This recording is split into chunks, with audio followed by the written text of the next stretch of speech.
NIM 181 dari Prodi Sistem Informasi kelas B akan menjelaskan sedikit tentang metode classification. Metode classification adalah salah satu teknik dalam machine learning yang digunakan untuk mengelompokkan data ke dalam kelas atau kategori tertentu berdasarkan pola yang dipelajari dari data sebelumnya. Pada metode ini, sistem akan mempelajari data latih atau training data yang sudah memiliki label, lalu digunakan untuk memprediksi label pada data baru. Penerapan metode classification di dunia kerja. Metode classification digunakan untuk mengelompokkan data secara otomatis ke dalam kategori tertentu dan keputusan dan akurat.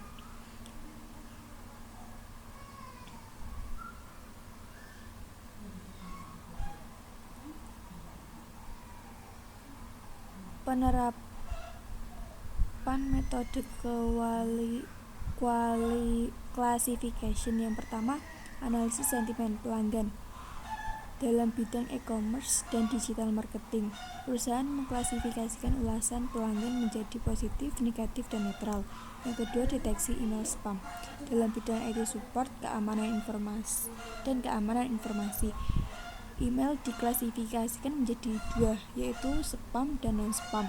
Yang ketiga, klasifikasi dokumen administrasi dalam bidang instansi pemerintah. Dokumen dikelompokkan berdasarkan jenisnya. Yang pertama, surat masuk, yang kedua, pengaduan, yang ketiga, laporan, dan yang keempat, seleksi CV atau yang ketiga, laporan. Yang keempat, seleksi CV otomatis, CV otomatis.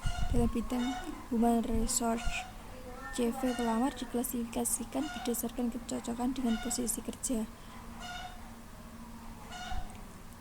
Yang kelima, sistem rekomendasi. Dalam bidang media digital dan startup, pengguna diklasifikasikan berdasarkan minat dan perilaku. Yang keenam, diagnosis awal di bidang kesehatan. Dalam bidang kesehatan, data pasien diklasifikasikan untuk membantu diagnosis awal. Kelebihan dari metode classification. Yang pertama, membantu pengambilan keputusan. Classification memungkinkan sistem secara otomatis tanpa campur tangan manusia. Yang kedua, efisien dan menghemat waktu. Proses pengelompokan data dalam jumlah besar dapat dilakukan dengan cepat. Yang ketiga, akurasi tinggi jika data baik.